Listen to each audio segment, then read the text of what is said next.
Hey guys, and welcome to another podcast show. Yes, the podcast show with Stephen and myself, Winston. And today we're going to talk about something different, which is I think a lot of people have this on their mind. So let me ask you a quick question. If you're going to save some money in your bank, how much interest do you think you'll earn? And better still, will your savings increase over time in dollars? Well, the most likely answer is very little interest. And no, your savings will not increase in value. So, what's your take on that, Stephen?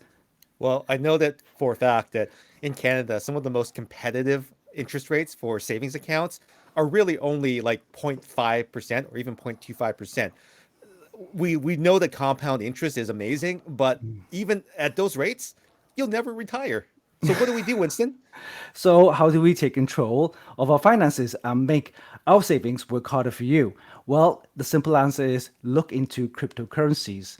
So, before we start, of course, let me, explain the disclaimer. We are not financial advisors. And of Nope. course, any money that you buy into cryptocurrencies is at your own risk. So, we do tell you to, of course, only buy in what you can afford to lose. Is that right, Stephen? That's right.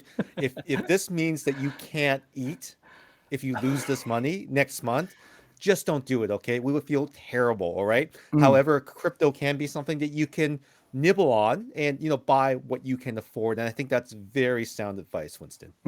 So, of course, then today you get a start. Yes, with the show, it's going to be talking about cryptos and NFTs. So, I'm going to ask you, like, for example, the last 3 years, for example, we haven't been on holiday, right? We haven't been on vacation and stuff like that. So, how much would you spend on vacation? Just say Oh goodness. I mean, I have to budget for a family of five. So that's a lot of money.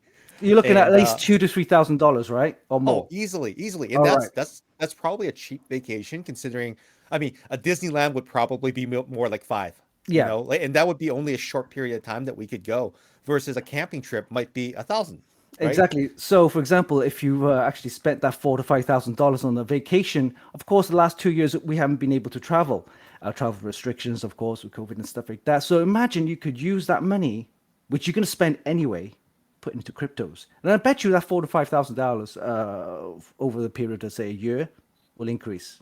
It's That's my funny that you take. mentioned that. Oh yeah, no, it's funny that you mentioned that. I mean, ever since the whole pandemic happened, I have to say that I've never had money to invest. And somehow I've socked away money in the Wealth Simple account. I'm maximizing my TFSA contributions if you're in Canada. And I've got crypto. Like, what happens here, right? So, I mean, in a sense, the pandemic has been bad, but for some people, they have been able to save. It's going to really change their lives in the next 10, 20 years when they think about retiring. Yeah, yeah, and definitely. You could use that money to, of course, buy groceries or other saving stuff, and possibly treat yourself for some other items that you wanted to buy. But essentially, why don't you make that money work for you? And of course, I have actually. I've been Mhm. shopping. I've been shopping. I've been doing things, shopping other stuff, not just tech stuff, but also clothes and equipment, AV. I'm talking about TVs and stuff like that. So yeah, especially when you move into a new place, you want to get a new TV, right?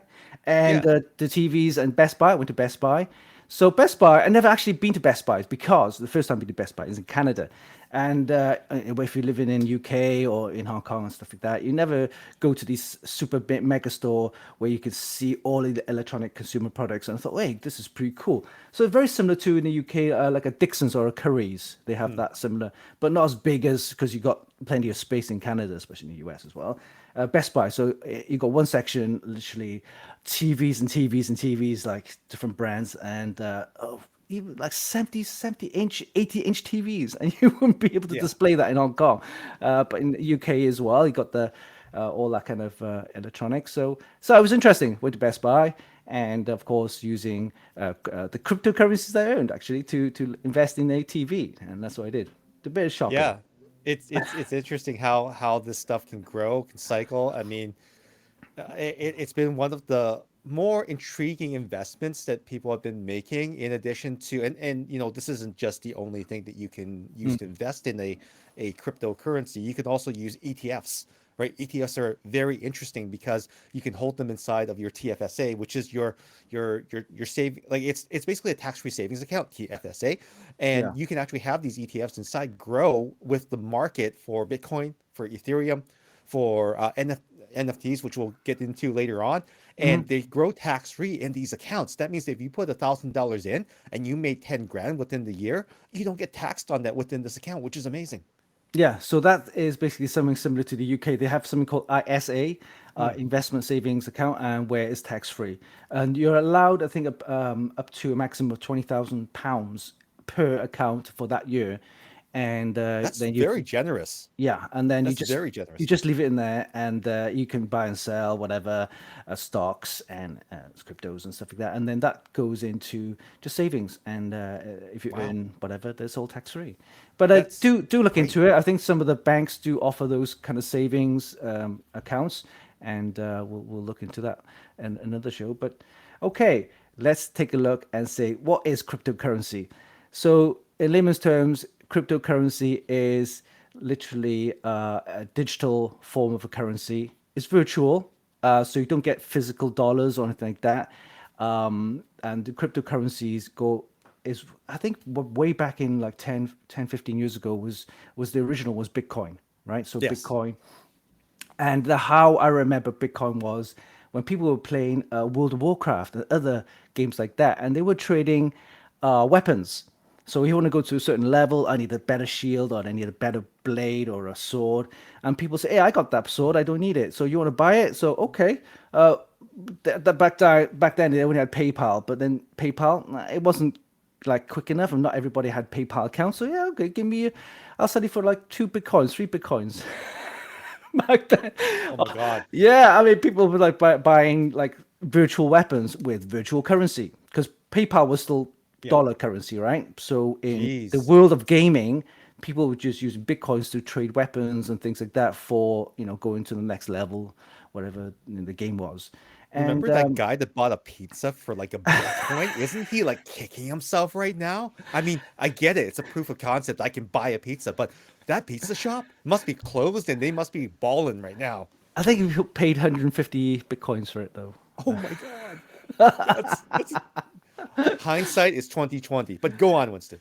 Yeah, so they're virtual currency, and it was really basically only for people that you were using it on the web. And the technical side, I don't want to get into involved with that. It is quite technical. To cut a kind of long story short, uh, ev- what happens is when you have transactions. All right, so transactions between two different people with like trading virtual weapons and things like that. So I'll send you bitcoins, you send me the sword. So that's a transaction. So they need to verify that transaction to verify if it's real. That person receives the sword, you send the bitcoin, and that's a transaction.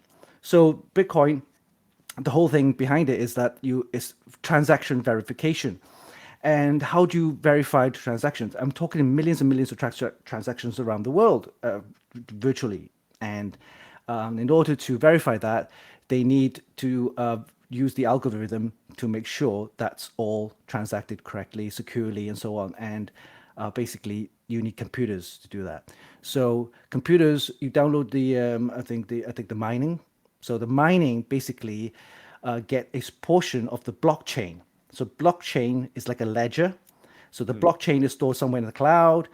It's whole, basically the whole digital ledger, the blockchain, stores your transaction record in that ledger. And you get a bit or part of the blockchain gets downloaded on your computer where it verifies the transaction. So you got like idling computer with lots of processing power back then using the CPU, but now they use GPUs.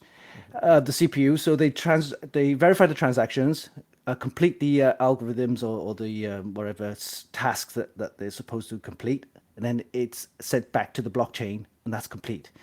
By doing lots and lots of these blocked transaction and verification, of course, I'm using my computer. I'm using my own electricity.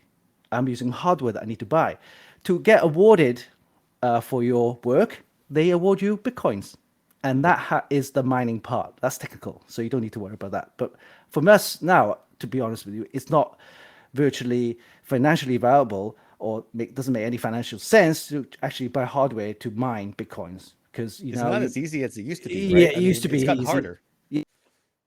as well, and so people now just trading bitcoins, buy and sell. Yeah, I've seen some of So these farms that are in China, and I see like these posts where they're dumping like bags full of GPUs to sell. I'm like, yeah, they're tearing the farm down because it's no longer viable. yeah, and the electricity, the consumption is huge. And we're talking like, well over for a crypto mining machine that if you're going to build yourself anything over 2000 watts of power, right? So if you have crypto fighting Mars, we have thousands of these machines. We're talking kilowatts of energy consumption, and imagine the cost. So it is possible and cheaper if you live places like in Iceland or where there's Mm, hydro or where there's thermal or solar, right? And then of course back a few years ago it was China with all the coal mining, yeah. and but now saying that it's not very green or environmentally friendly. So, but the algorithms with the programming always change. Now they're actually mining it more efficiently and Oh, wow. therefore using less electricity and so on. So it's not as bad environmentally. Yeah. Okay. So Yeah. now the environmental part of it is actually part of the evolution of the algorithm. It's not so much it's just getting more efficient over time. I mean, Yeah. we could use more green energy to propel it, but ultimately it's actually the algorithm getting smarter that makes it Yeah. easier to Yeah. mine, but not easier to mine per se. It's just more efficient. Yeah, that's why I like about the whole blockchain cryptocurrency is that with each coin or cryptocurrency, there are of course the algorithms and things like that, and it's because it's programmable. You can upgrade. Yeah, meaning like what you said, upgrade the algorithm, so therefore it becomes more efficient and so on in terms of energy consumption and things like that. But you can't do that with the fiat physical dollar. You No, can't upgrade it, right? no. It is what it's paper It's or it's you tear it, that's it. Sorry. yeah, yeah. So, how do we start? So, yeah, Okay. well, exchanges. So, Yes. right now, you have crypto exchanges, and this is where you buy and sell. Of course, the big ones are the Binance. Hmm. There's also Coinbase, and Yeah. of course, the one I'm using is, of course, Crypto.com. So these are the Yes. big names right now, and there are other ones, of course, in Canada, is Simple Wealth, and a ton of other crypto exchanges. Now, Yep. The shake for pay, me, the one where you exactly. shake your phone. It's kind of funny. Yeah, I mean, I'm using the top three, and this basically Binance, Coinbase, and Crypto.com. Is because they're so big. I'm kind of I won't say guaranteed, but I'm more safer in the hands of the big three, if you know what I mean, Hmm. because there's so much backing, and if anything happens, the security is super tight, and of course, and if anything happens, they will refund with whatever you have in your portfolio. So I'm pretty happy with that. Yeah, And I'm playing in Wolf Simple. yeah, Just recently completely allowed back and forth transfers from hardware and software wallets. So mm, it's a new feature that they put out. But I typically hold my stuff there because I feel comfortable with it. It's an easy to use thing. I'm sure that we're gonna get into this a little bit more, obviously. But I just as a neophyte to crypto, to be perfectly honest, I mean, no one knows everything. I just feel comfortable because it feels more like a regular bank to me. yeah. So that's the whole thing about the exchanges. It does look like a regular kind of bank where you buy and sell currency. And the thing is, it's all backed up. And luckily, if you go for the top, say, I think even top five is fine. I mean, there's other small ones which locally, for example, if you don't live in Canada or US or UK, if you live in some of the other smaller countries, they have their own cryptocurrency exchanges. In Japan, for example, they have their own. Again, I'm not familiar with those countries. For UK again and US and Canada, they have the big three. So just stick with those. Those are fine. I particularly like the crypto.com is because they offer the debit cards, which I will talk into later. So the exchange is basically that you sign up because it's an exchange. They need your credentials. In other words, your name, full name, address, telephone number, and your ID. and that is because they want to eliminate the money laundering and all that kind of stuff, which makes sense. It's basically know your customer, right? And I'm okay with that. I'm okay with that. There are other ways if you don't want to do that. If you want to just stay off the off the system, you can just get yourself a wallet, right? And which is the next topic, hot wallets. So hot Yes. wallets, what are they? So hot wallets is basically a wallet. You store your cryptocurrencies in there, and there are hot wallets. There are two types of hot wallets. One of them is basically on your mobile phone, software based. That's wallet, and also the other one is the web wallet, which is web browser, such as MetaMask and a few others as well. That's basically for storing your cryptocurrency. So you go to the exchange, you buy your cryptocurrencies, you can store it there if you want. But if you want to be double safe, you can take it out or transfer it out and put it into your hot wallets or cold wallets. And that is then on your phone. All right. And the difference is that the hot wallets will have a 12 phrase or sometimes 18 phrase key, which goes with that wallet. Now, if you lose that wallet, that's it. It's gone. Your cryptocurrencies are gone. So make sure you make a mental note of it or write it down on a piece of paper, because those 12 phrase key only goes with that wallet. With the So crypto exchanges, there's no wallet, there's no phrases or any of that key, because they hold the keys so is themselves, the this exchange. why? Is this why there's guys in dumpsters digging for their hard drives because they've downloaded all their keys? Like this is Yeah, the reason, right? that's right. So if you Okay. forget your keys, don't store it in your hard drive. The hard Okay. drive goes, that's it, it's gone. Okay. Okay. So I would write it down on a piece of paper, put it in a safety deposit box or under your pillow, whatever. But don't lose your keys if you go with the hot wallets. So multiple secure copies, maybe on a password manager like LastPassword or OnePass, wouldn't be a bad idea. Yeah, yeah. Store it on a separate file. Put on the, I think cloud. You know, the iClouds are fairly secure. It is Yeah. Apple. I mean, Apple.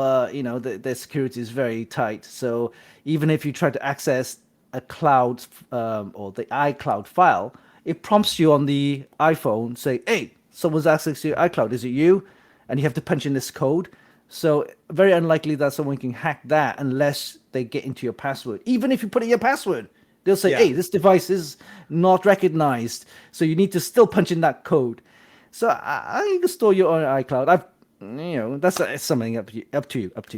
So Yeah. yeah, whatever you Yeah. do, don't lose your phrase. This is your key. If otherwise you lose all your cryptos. So Okay, yeah. makes sense, makes sense. And if you can password protect that file, like I use one password, last password for a lot of things. I store digital copies of like passports and my ID on there just in case, so that if I do need access to it in a secure place, I actually have to log into those password managers and log in one more time to a secure vault to Oh, grab that's that good. Yeah, information. yeah. So maybe that's a good idea for most people to store it in the cloud. I know that cloud is supposed to be very secure, but like even Google, they've got bots scanning your stuff.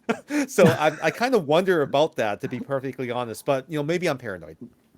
And the other thing is they have the authenticator app. So it's like, I remember those tokens that you used for the banks with the code that changes all the time That's every right. 30 seconds. Yep. Well, Google Authenticator, they have something similar, and you can tie those to your wallet. Yeah, which Okay. is Nice. yeah, yeah. Nice. So that's that. Even more And secure. the third part is the cold wallets. So the cold wallets, what are they?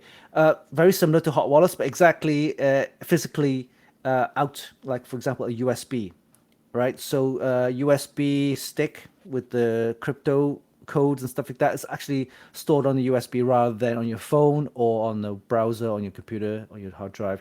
It's actually a physical USB that you can actually buy.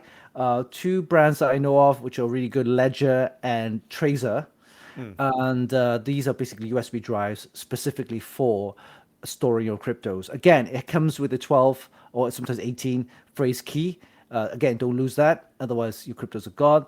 I tend to, you know, well, there's USBs. I have several.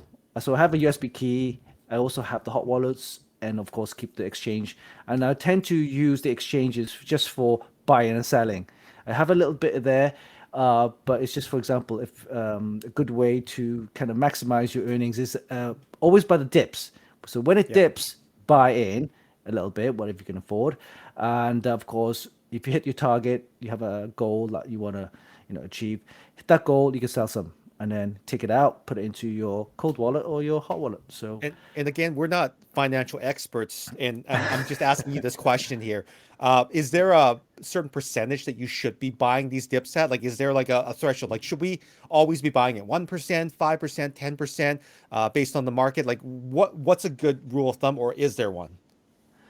for me, I tend to, if it drops 2% or lower, I buy in. Okay. Maybe no. We're talking buy in. I'm not talking buying whole bitcoins or whole currencies. I'm talking fractions, right? Yeah. Or dollars worth. So if I have like $50 or $100, yeah, just use that, buy in, Okay, and then so that's yeah. interesting because a lot of people think that if you're buying into Bitcoin, you're buying coins, and because a coin is so expensive, it's like a mortgage to get that. So what you're saying here is, and just explaining it to everyone, and again, not financial people, is that you can buy fractions of a Bitcoin when it drops, so that you can actually, by the time you get a whole, you have the best possible price for that Bitcoin Yeah. or It's other that, cryptocurrency. yeah. So what they say is similar to stocks, where you have the what do you call it, the cost dollar average, and you Mm, should buy regular. yeah, Some people think, okay, I buy in January and that's it, and then leave it for like a whole year. Then you're not going to get the best kind of the that kind of earnings, right? Because you got to buy regular. So yeah. it costs out over the average, and it will go up over the year, and that's the kind of best. Well, I would say advice, but Yeah. that's what I do. Is every month I buy a little bit in, buy a little bit in, and build up your portfolio. And the reason why you want to do that is because not because it's going to be going exponential over the next month or two. No, the whole point of doing this is also there's something called the halvening. I'm not sure if you heard of that. Tell me more. Yeah, so this is the called the halvening or halving effect event, and what it is, it happens every 4 years. So take note, people. Happens every 4 years. The last one was last year, okay, Okay. and what happens is the difficulty of the algorithms for the Bitcoin miners doubles. What that Mm, means is the same amount of power to mine a Bitcoin increases or doubles. So the difficulty doubles, and therefore you will mine less coins for the same amount of power, right? Because hmm. the difficulty has gone up by double, and because of that, there'll be less bitcoins on the market. Supply and demand. There'll be more demand, less supply, and that means the Bitcoin value will go up because there's less amount of bitcoins available, and there's a lot of demand. Ah, So and I tested this out when I was 2018. So 2017 was when it had the halvening, and that's when it spiked. Remember, it went from like a few $100s to like $17,000, right? yeah. Yeah, and everybody's going crazy. And I missed that one, and I thought, okay, it dropped, and it was around about 2 to 3,000. So I started buying in fractions and fractions of it over the last 2018, 2019, and 2020. I was getting a bit disheartened. I couldn't see any profit. I couldn't see any like major go. I was just building up my portfolio, and then the 4 year halving effect happened again in 2021, and then it spiked up again. Remember? Yeah. It spiked Yep. up to Yep. like 20, 30, Yeah. 40,000. And then, whoa, this is it. I managed to catch that halvening that every 4 years. So the next one would be 2023, 24. So it's a good time to buy now fractions, build up your portfolio, and when the halvening effect comes in, boom, you're gonna get that big spike. So that's So why even right now you should be buying you what you should can be. afford. That's And right. also because of the laws of economics where there's scarcity involved, you will when scarcity kicks in, your Bitcoins are going to be worth more simply because there's fewer out there to be mined, technically. Yeah, and that's the whole. I've been pushing my friends to say if you have some spare money, why not do it? Because you're never gonna get that chance where it's gonna go like that, and it's all to do with mathematical computer algorithms, right? And that's like every 4 years, this halving event is going to happen. So it's already letting you know, hey, I'm going to be doubling that price in 4 years' time. So it's not a guarantee, but it's like 80% guarantees that it's gonna the difficulty is gonna go up. That's a guarantee, And right? again, we're not financial experts. With this just going on what he experienced, where he got that huge bump. And I Yeah, think that's very fair to share that experience so that's that my if experience. Yeah, perfect. yeah. So definitely it's gonna happen. So and I tested this out and it worked. And so why not?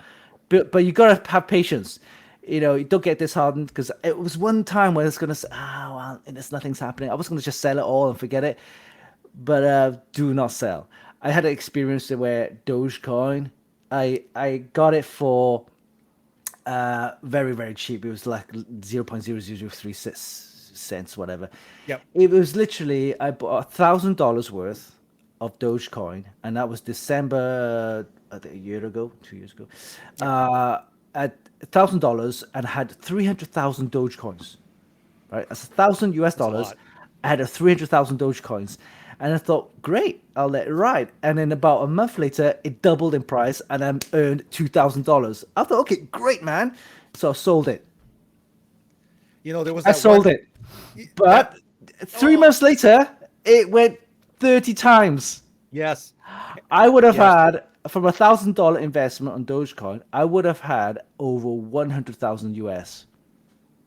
That's crazy, and that's exactly if anyone knows about this story, there was a story of I believe it was a school teacher, and he wanted to like he had this feeling right that Dogecoin would do something, so he took out his 401k, which is like the retirement thing in the U.S. He spent $80,000 to buy Dogecoin when it was low, and then he became a millionaire Yeah, overnight. So he took out yeah. most of the money to kind of put away, and he let the rest. He took out his principal. He let the rest ride. But he's a stay-at-home dad now, and he doesn't have to worry about anything, which is, I guess, something that we should aspire to as well too, which would be great. Yeah, but believe me, I mean that's just a one-off. But catching those early coins are really hard and difficult. But if you want to be safe, just go for the big three. The Bitcoin, the Ethereum. Those are the big two. Of course, market share. Bitcoin is the biggest. Ethereum is growing. In fact, they say within a couple of years, Ethereum could match the Bitcoin dominance because Ethereum is more programmable. In Yes. fact, now they have something called the merge, which is going to happen, or it happened already actually. Basically, it's an upgrade to the Mm, Ethereum. Therefore, now it has. There was a big complaint about 6 months ago that the Ethereum gas price. Yeah, I forgot to mention that. The yeah. gas price is basically the transaction fee. Yes. Now, when you buy and sell, there's a transaction fee, and that it goes into the blockchain. So nobody earns that. It was just the fact built into the algorithm that you have to pay this gas fee to in order for it. For example, miners gets awarded, and that's how the award money comes from. Is the high potential gas fees for the transaction fees. So this is By like U.S. exchange fees. When you buy U.S. dollars, you pay that 3% to the bank or something like that. Similar, Yeah, right? yeah, yeah. So you don't get paid to the person; it gets paid back into the blockchain, Mm. and that's part built into the algorithm. Now they upgraded the algorithm, upgraded the code, and now the gas fees have dropped a lot, very, very little now. So, and with that, people now are going to use this Ethereum algorithm and code to build and other stuff all behind this blockchain. And in fact, people are already doing it now. So a lot of the DeFi platforms, decentralized finance now. So we'll talk about that in the next topic here. This next part is based on Ethereum, based on all that kind of code. So yeah, it's a very interesting topic there. DeFi, So are there any decentralized other finance. coins that you would actually talk about at this point that people, should look Yeah, into? yeah. Polygon. Polygon is another coin which people use for NFTs, and also, of course, Solana is another one, and of course, Ethereum is the main one, which has already been used for, the NFTs and things like that. And yeah, and the new coin just came out last week is Ape coin, Yes. and Ape coin is being used for all the board ape or yacht club. Yep. tote NFTs, so they're going to be using that as well. So there's lots of coins tied to NFTs, and they're just starting blowing up this year as well. I But just so put a those are the hundred coins. dollars into Ape, so Yeah, you it's know, gone up a little bit. It's gone up a cut up little a little bit. bit. But again, I'm not telling you to do that. You make your own judgment. I can afford to lose $100. Yeah, yeah. That's. I mean, I think if you know if you drink, that's what how much beer? It's like maybe 8 packs. That's a night out at a bar, to be perfectly honest. I mean, Yeah, and if you you, know, if you smoke, that's like 5 packs of cigarettes. that's That's um that's 3 months of that's almost 6,000 kilometers in an electric vehicle.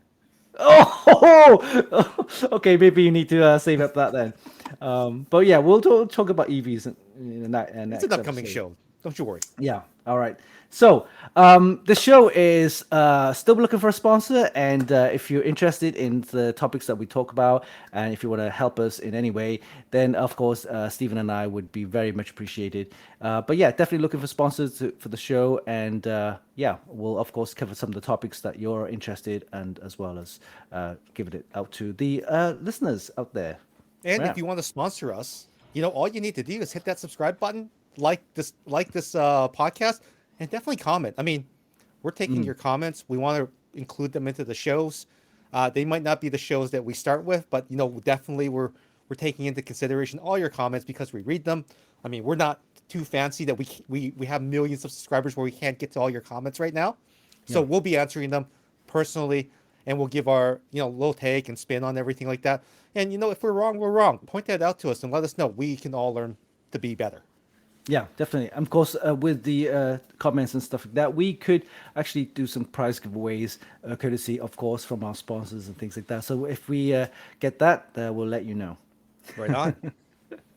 All right, next part is decentralized finance, which we talked Mhm. about earlier. And basically, it's a way of using your cryptocurrencies to do a lot more. And this DeFi platforms, again, lots of apps available. You can download as well on your phone, as well as on your desktop. What it is taking your portfolio of cryptocurrencies and put it into something called staking. Okay. And what Okay. it is, people, what the hell is staking? Yeah. So imagine again, putting your money into a savings plan, right? Some of the savings plan in the banks offer like maybe 1%, 1.2%, whatever. That's all good. I guess it's backed up by the banks and everything. However, that's just only like 1 to 2% interest. With staking on cryptocurrencies, you're getting interest earned back of between anything between 5 to all the way up to 20 odd percent, Wow, that's incredible. or even higher. That's better than like an index fund if you look at it over the course of 5 years. I mean, those are doing like the good ones are like doing like 6 or 10%. Yeah, well, this This is what crazy. these yeah the staking is going up Continue, to like. continue. I need to learn more. And basically, it's you lock in your cryptocurrencies for a certain period of time, such as 1 month, 30 days, 60 days, 3 months, like days. And you can't touch that. Once it's locked in at that price, right? Of that Okay. interest rate. And however, you got to think that the cryptocurrencies over the period of the year or 6 months, 3 months, whatever, it will increase, Mhm. right? Over time. That's just your principal, your currencies that you locked in, and during that time you're earning interest. So think about it. If you are holding what we call the term in cryptocurrency talk, is called a hodler, right? Hold on for your dear life, right? Yeah, because it's wild, right? It Yep. fluctuates so much. It goes up like a roller coaster and comes down and so on. But over time, over like a period of 12 months, you will see that graph of cryptocurrency, whatever currencies it is, it will go up over time. So imagine you locked in for a year at the interest rate 15%. So over time, 12 months, your cryptocurrencies go up and you're earning interest of 15%. That's hell a lot more than what your bank got offer, right? No bank will give you that. No bank. All right. Okay. The risks are, of course, coin value could drop. How to say? I can't guarantee that. Nobody can. But interest rate is locked in at that. And the other risk is that if you redeem early, because if you can redeem early, then you will lose all of your interest that you've earned. So that's something that you got to look into. But I've actually staked some of my cryptocurrencies over the period of say 6 months. I've actually earned in the region of $30 to $40 per month now, Whew, that's just good. putting it in there. That's good. So imagine over a whole year, I'm getting like $300 to $400 free money Wow. Okay, by okay. So staking some amount in. I'm Yeah, I'm sold on this. And again, I'm not a financial expert, and neither is Winston, but I'm sold on what he has told me. So, Winston, tell me how I go about staking my crypto. Like, is there a minimum amount that I can stake? Are there hey, certain things I need to do? Like, tell me more. all right, so there is no minimum. However, I believe the best crypto staking or decentralized finance platforms is still Binance. Mhm. Binance offers some amazing rates, and there is basically Binance Earn. So you go in there, you subscribe to the Binance Earn, and you just basically put in the tokens that you want in there and just Okay. lock it into this flexible savings. They offer flexible terms, which are offer low interest, but still better than your bank. So I'm still getting like 5% to 10%, depending on what cryptocurrencies you put it in for flexible. Flexible means you can redeem anytime. So there's no penalty, right?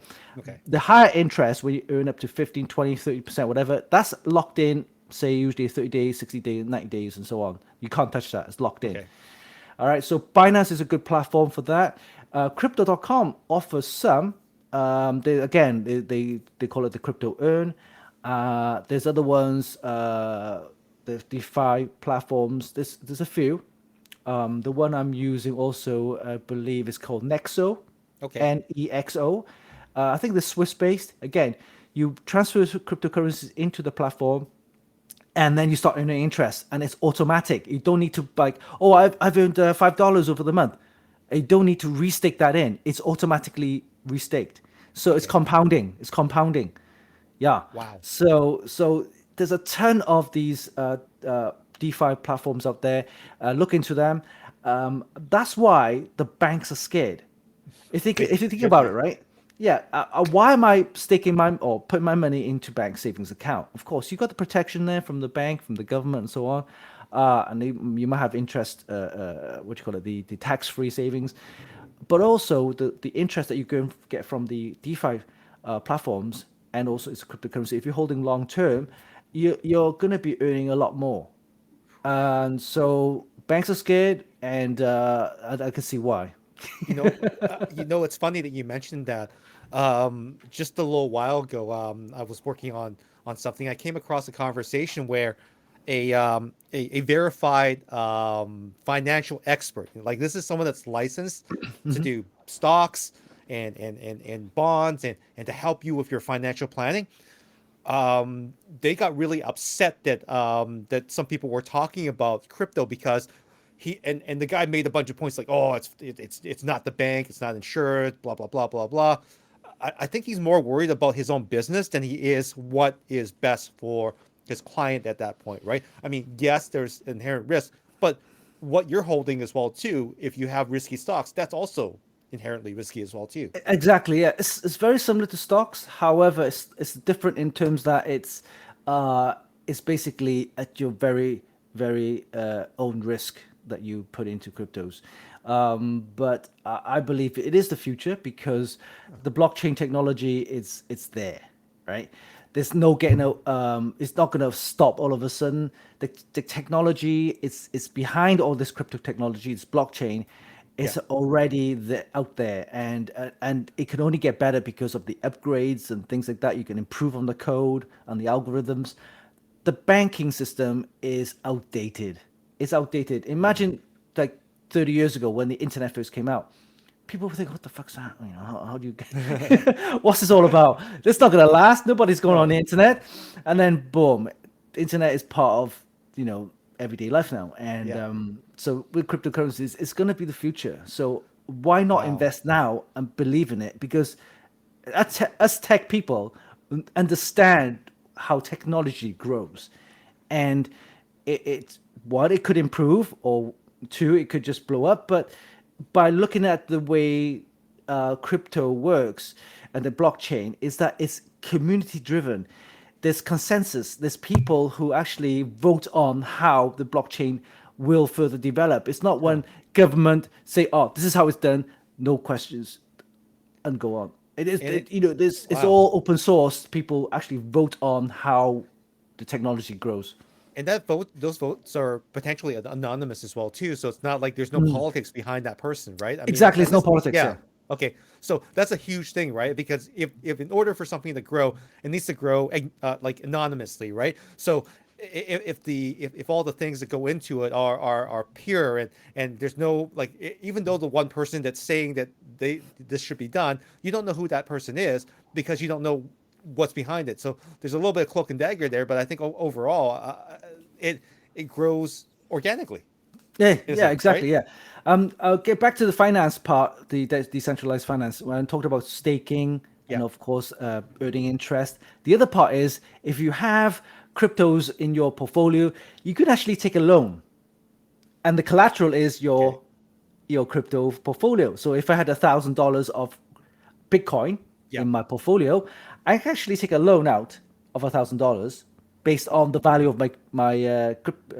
cryptocurrencies. Okay. So So that's fiat for your crypto.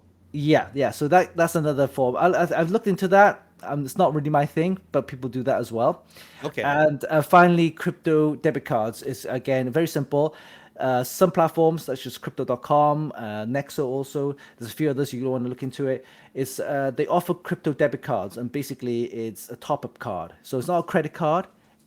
Is you top up with the amount that you want to use. So, for example, I get my card. I want to top up $1,000 worth onto the card, and you take that from or deduct it from the portfolio of the cryptocurrencies that you have. So then you can have a card that you could go and shop and buy things, and that's one thing I like about this new crypto debit card. So you're going to see a lot more of those. In fact, I'm using one myself, and Hmm. see if I can get it out here. It's basically yeah, it's just a credit card.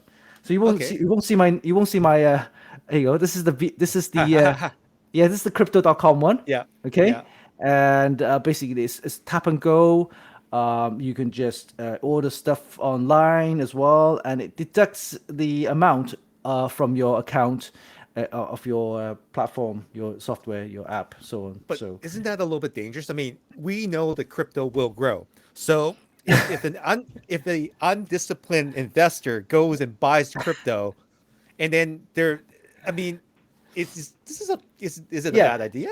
yeah. Well, actually, this one you can't do that. Actually, I heard there's other crypto cards that does this, but this one. Basically, you have to sell your cryptocurrencies into Okay. I don't say yeah, you top up. You don't actually deduct it from the actual portfolio. So, so for example, I need to top up, say, $500.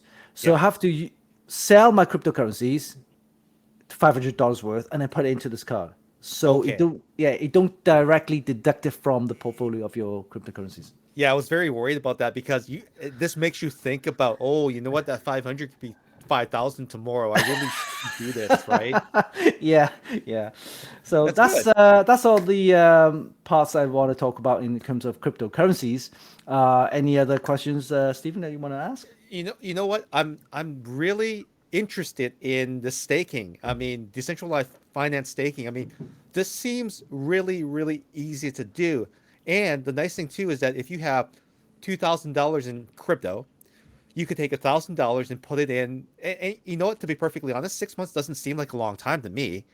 Put that away, and then I can continue to grow my other $1,000 portfolio by buying the dips, and then I You could could take do another that. 1,000 and put Yeah. that in again, and you just keep rolling it through. And like you said, it'll keep holding on to it until you cash out after the maturity date, right? Yeah. Oh, one thing a lot of people ask me, how do you cash out?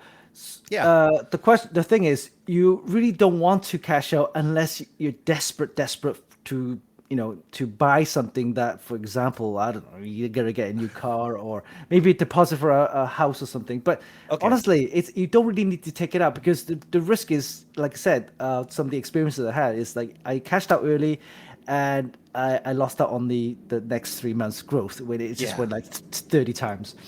However, if you really, really want to cash out, don't cash out to physical fiat money or dollars.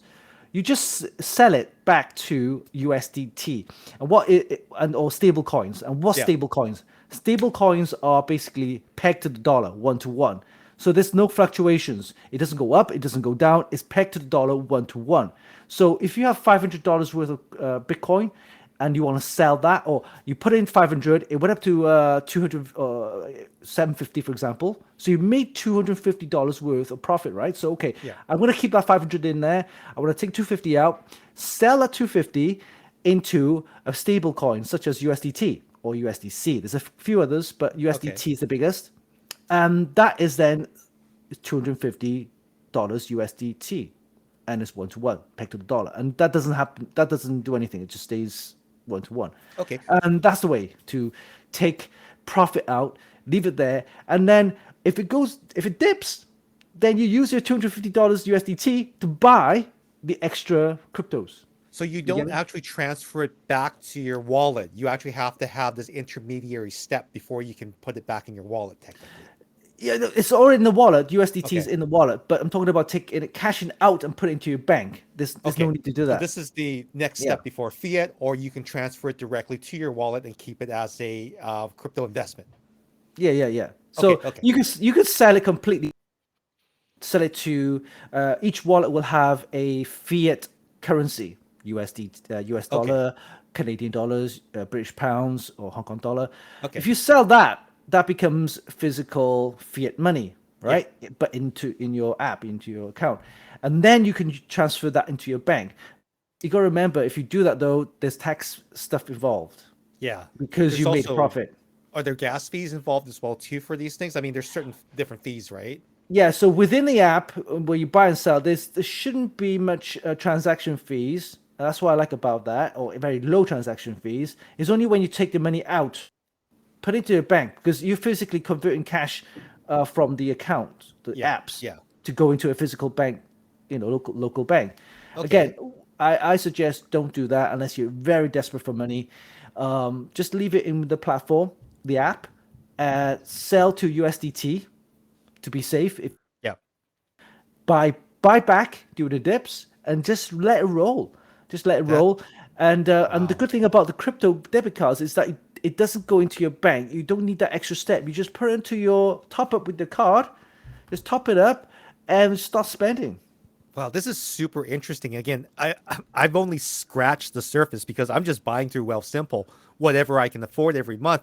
But this is a whole other way to like really maximize your financial gains in the crypto space. I mean, I just like I know that my TFSA is safe.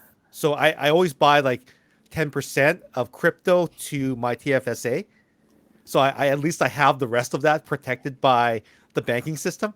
But man, this has such potential to actually fund your regular Yeah, investment. it's true what they say, money makes money. So with Sure does. this, hey, when you spend on this crypto card, you get 2% cash back in the crypto.com coin. So you get 2% back. Wow.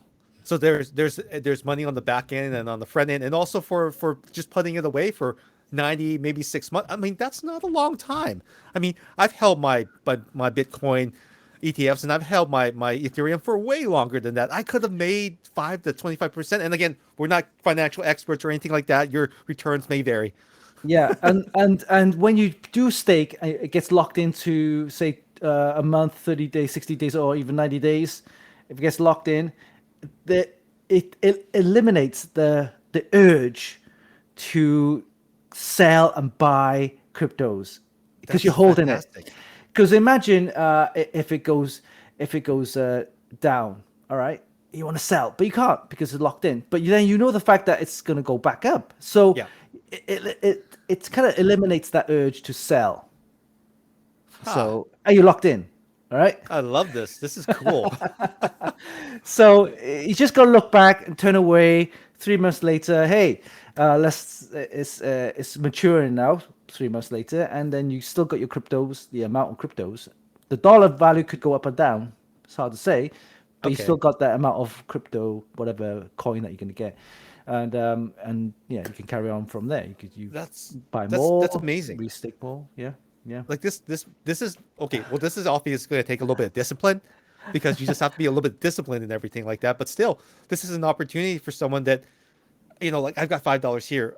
I don't have to buy that pack of cigarettes. I don't need that car wash. I can put $10 in crypto when the drop happens, and this just makes this creates in a sense kind of a certain amount of wealth as long as you're willing to keep your money in the system, which is great. yeah, And yeah. heck, I mean, we've already been talking about this for 50 minutes, and we haven't even gotten to the next phase, which is like NFTs, which quite honestly, I still don't quite understand, which is amazing. And I guess, do we want to keep talking about that, or do we want to make this another show? Because I think there's so much there.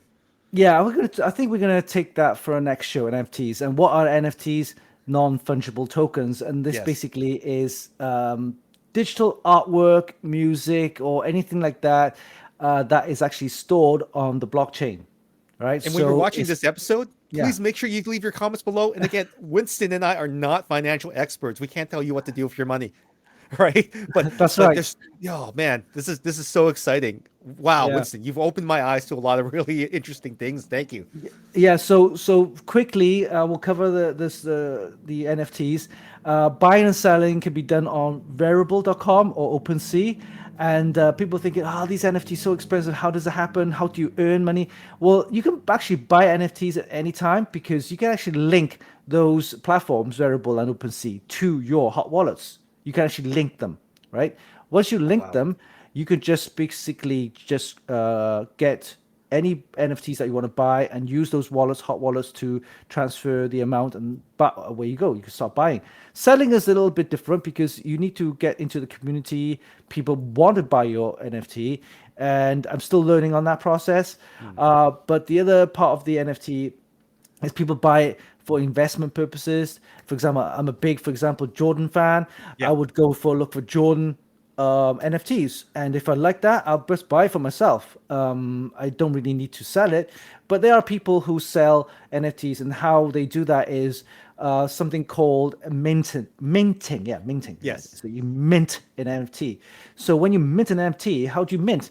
You got to get into this community. Once you join the community, a lot of them are on Discord, follow them on Twitter, and they have a period of say 6 months, really getting the community going, and then they have these massive drops, right? These what they call drops is that they randomly select people to buy in their NFT early, and NFT earlier, it could cost like 0.001 Ethereum, which is something like, I don't know, $20, $30. Okay. And when it gets live, those NFTs goes live, and you only have 10,000 pieces or 7,000 pieces, depending on what type of community this NFT is going to be.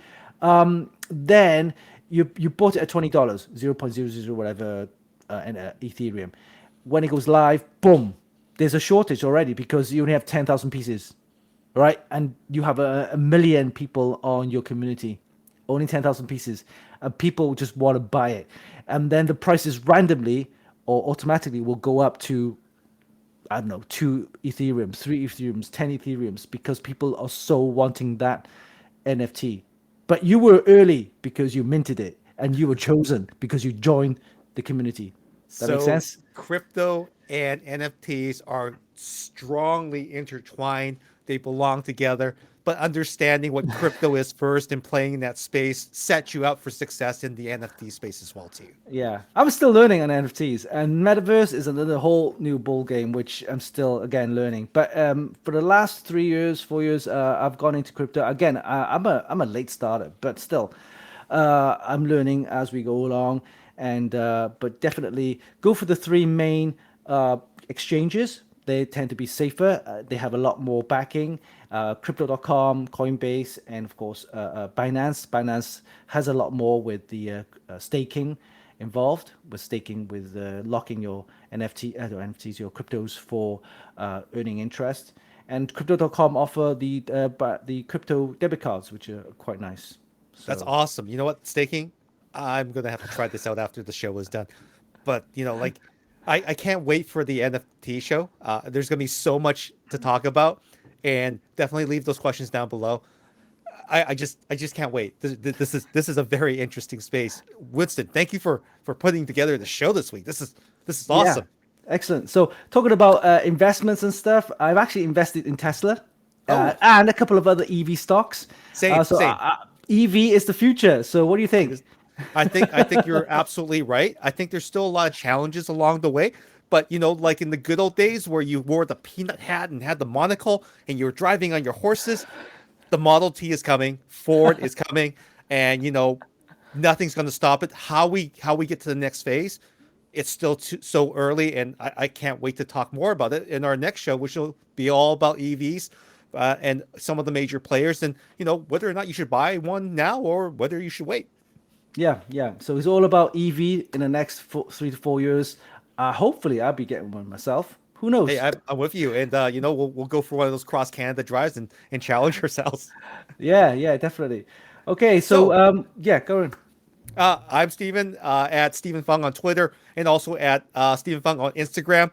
And somehow some people have found my Instagram account where they've gotten a little angry at me because I talk about EVs and the fact that I travel a lot. I don't know those people. I can never please them. But I'm happy. I am happy to share my information with you at the state of EVs right now. So come ping me, and I'll have a great conversation with you if you're being genuinely curious. So just ask your questions. Just be real with me. And how about you, Winston? Yeah, you can find me on Instagram as well at Winston Chim, as well as Twitter again at Winston Chim. I do a lot of tech, so tech questions head over to me. And of course, I am into my little fashion, so I got my, I like my luxury brands. That's just me. Canada But Goose. The Rolexes, Goose. Rolexes. But anyway, Arc'teryx. but I definitely, yeah, so hit those questions, send them to me, and of course, email us at it's our podcast show at gmail.com. You So, got it. And that'll be in the video description. Thank you so much, everyone, for joining us. Winston, I'm out. How about you? yep. Thank you. See you soon. See you later. Take care. Bye Bye. bye.